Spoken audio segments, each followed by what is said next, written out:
Okay mga ka-trigger, itong muli ang inyong Pinoy Firearms Instructor na gunsmith din naman. At palagi kong sinasabi, doon sa mga nagtatanong, wala pa ako sa Pilipinas. Dito po ako nagtatrabaho sa Kuwait sa Mayadin Shooting Range bilang isang firearms instructor. At ngayon ay consultant na. At 20 years na po ako nagtatrabaho dito. Hindi po ninyo makukuha ang serbisyo ko sa Pilipinas, kaya wag po ninyo akong hanapin dyan. Magtanong lamang po kayo dito sa ating YouTube channel at ating sasagutin ang inyong mga katanungan sa abot ng aking maliit na kaalaman. Okay? At bago ako bumati at magpasalamat ay gusto ko lang munang basahin ang katanungan ni Hanolan o Janolan El Camiso. Okay, ang sabi niya, "Good day, boss. Pwede pong magtanong about gaano kalakas na palo ng striker bago pumutok ang LR22 4 pounds po gamit kong striker spring pero pumapalya." Okay, yung kanyang LR, hindi niya sinabi kung anong brand, kung rifle o ano man yan, pero sasagutin din natin yan sa abot ng ating maliit na kaalaman. Okay, at bago yan, ako'y bumabati sa lahat, lalo sa higit sa mga OFW. Mag-ingat po tayo sa amang panig kayo ng mundo. Mag-ingat po tayo sa ating mga trabaho para maiwasan natin ang aksidente. At gayon din ang ating kalusugan, pangalagaan natin. At ako'y nagpapasalamat sa ating 36,600 plus na mga subscribers. At patuloy tayong dumadami, kaya naman patuloy din tayo ang ating YouTube channel. At ako'y nagpapasalamat. Bagaman tayo ay na-strike sa ating YouTube, ay naibalik uli at ating pinakinggan yung ating apila. Ayan, at kaya tayo ay maingat ngayon sa ating pag-upload ng mga videos tungkol sa baril. Marami po ang bawal sa community guidelines. Kaya nga po gusto kong maglagay ng special class sa Messenger para doon natin ipapakita yung mga masisila na pwedeng hindi ipakita sa YouTube. First 20 po ang ating pwedeng i-enroll at mag-message lamang kayo sa aking Messenger kung gusto ninyo sumali para doon tayo magtuturo ng mga hindi pwedeng ipakita dito sa YouTube. Okay, ayan, at dapat tayong sumunod sa community guidelines ng YouTube. Okay, at yung katanungan ni Jolan El Camiso ay sasagutin natin, pero bago natin sagutin yan ay magpapasalamat lang ako sa ating mga silent viewer na hindi nag-i-skip ng ads sapagkat tayo charity vlogger. May 6 na estudyante na tinutulungan, anak ng mga single parent, at merong isang estudyante nagpadala sa atin ng video.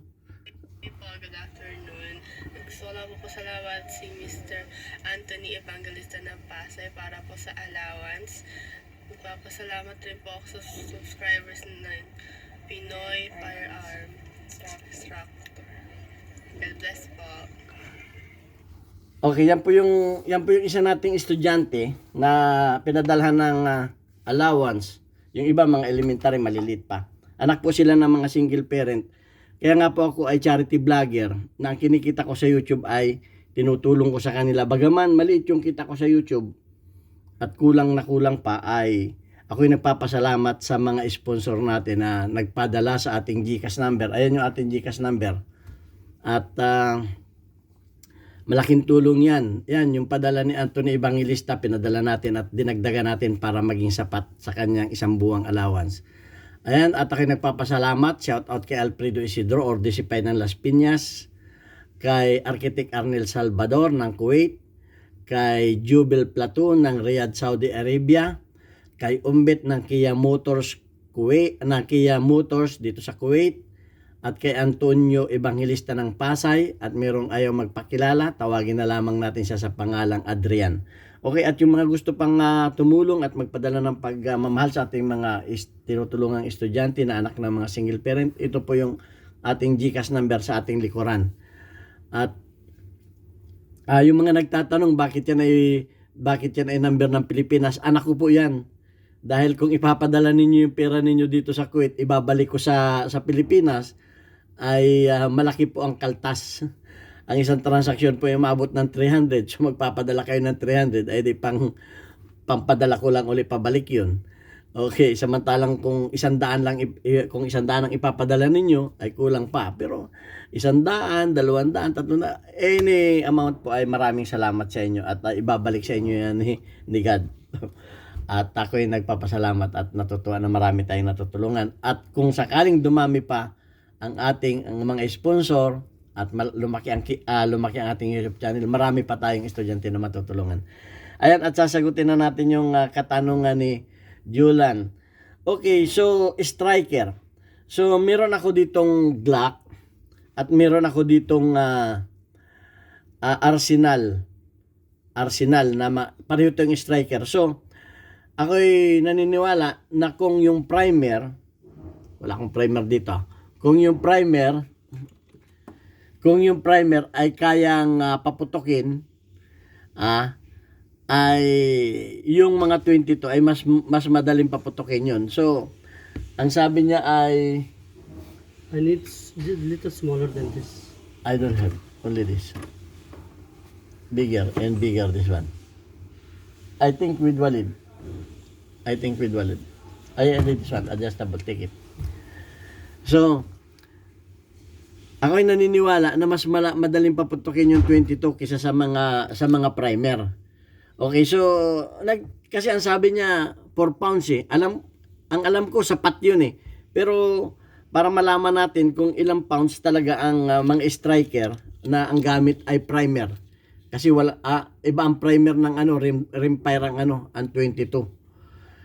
Sinasabi ko, wala kang makikitang primer doon kasi rimfire nga yun eh. So, itinuro ko na sa inyo kung paano ang paggamit nito at paano ang kuhan. Kaya ginawan ko ng content para mas malinaw. Ayan o. Okay, lalabas dyan ang pounds. Yan, ang pounds. So, ginawa ko na ito. Ito ay Glock. So, gagawa lang kayo ng ganyan at isasabit ninyo yung dulo. Pagkatapos ay inyong hatakin yan. Okay, hatakin ninyo ng paganyan at titingnan ninyo. Huwag ninyong isasagad. Okay, medyo lalagyan ninyo ng clearance. Okay, ito ay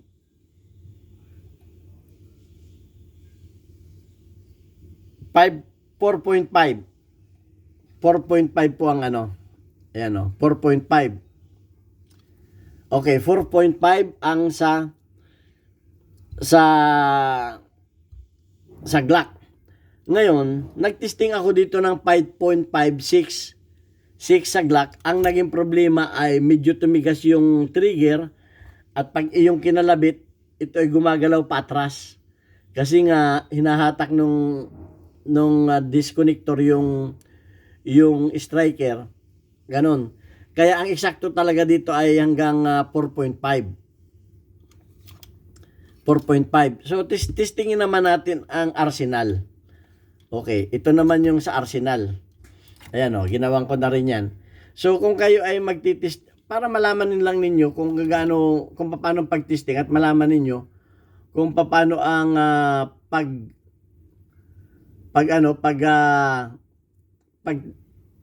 pagtesting ng mga spring. Napakadali, bibili lang ka nito. Weight scale ito, makakabili kayo nito sa Shopee sa mga bangkita. So gaganyanin lang ninyo, ayan o. Nakaganyan lang, may stopper dito, nakasuot dyan. Okay? So at pagkatapos ay para kayong nagtitimbang lang, hatakin lang ninyong ganyan o. Yung spring, wag ninyong isasagad. Eksakto lang na Okay, ito ay 4.5 din. Okay. 4.5 din yung So, sa striker ng mga ganito ay 4.5. Yung ginagamit mo, sabi mo ay testingin mo kung ng ganito. Junolan para malaman mo na kung talagang eksakto. Ganun lang ang pagtesting nito. So, dito ay 4.5. May mga gumagamit dito na 5 pounds, 5.5. Pero ang experience ko ay tumitigas yung trigger pag dito sa Glock. So 4.5 talaga ang inilalagay ko. At kaya ako ay lagi kong tinitesting pagka para hindi mag-misfire. Siguro yung gumagamit ng 5.5, baka ang ginagamit nila ay hard primer. Kasi dalawang ang primer eh. May hard primer.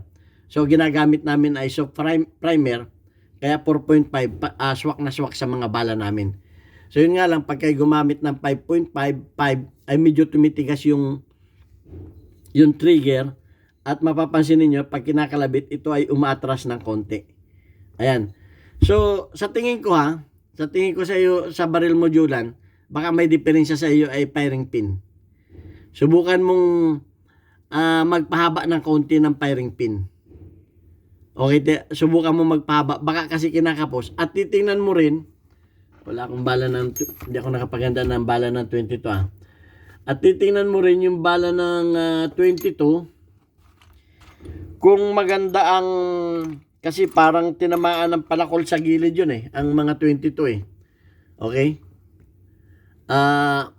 Parang titinan mo rin yung talab.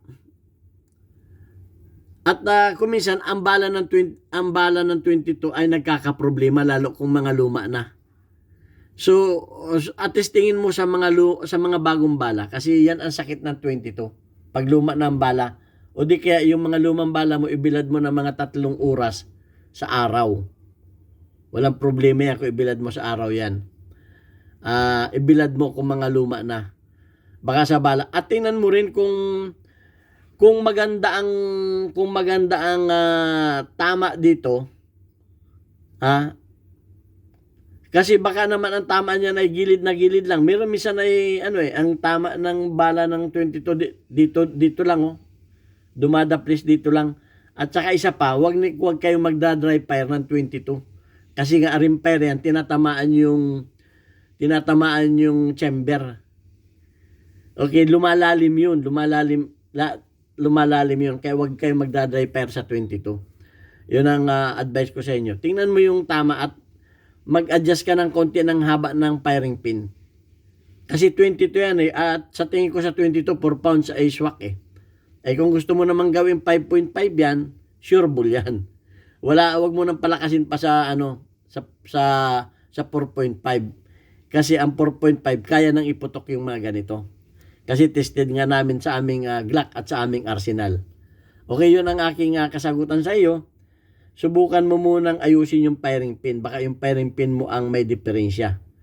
Okay, kasi yung firing pin yan ay minsan ay parang pait lang ang firing pin niya, palapad merong palapad niyan Baka hindi maganda ang talab ng yung firing pin mo, baka hindi maganda ang yung dulo, medyo gawin mo parang dulo ng screwdriver. Parang ganito, parang dulo ng screwdriver ang niyan. Okay? So, at tingnan mo rin kung maganda ang tama dito. Kasi ang ginagawa ko niyan, pagka hindi pumutok sa unang pinapadalawahan ko pa nga yan Kung minsan, iniikot ko yung bala. Doon sa tapat na yun, ay pumutok, iniikot ko yung bala, pumuputok naman doon. So, baka may bala rin baka ang may diferensya rin ay bala, hindi natin masabi. Sa tingin ko, yung 4 pounds sa 22 ay okay na. Kung ako ang tatanungin mo, baka may diferensya sa iyo ay firing pin. Okay, ito ang inyong Pinoy Firearms Instructor. Nagpapayo lang kung inyong susundin. At base lang sa aking experience, ang aking mga sinasabi. At sana ay may natutunan kayo sa aking ginawang videos. Ang importante, alam ninyo ang pagsukat at malaman ninyo kung paano malaman ang lakas ng inyong mga ginagamit na spring. So, gusto ko lang nga palang ipakita sa inyo ito yung kinulayan ko. Bagong pintura ito. At hindi ko nasabi doon sa una kong video na i-bake ninyo sa oven hanggang 200, i-bake muna ninyo ng 200 at lastly, i-bake ninyo ng 30 minutes sa oven ng hanggang 400 ang init degrees.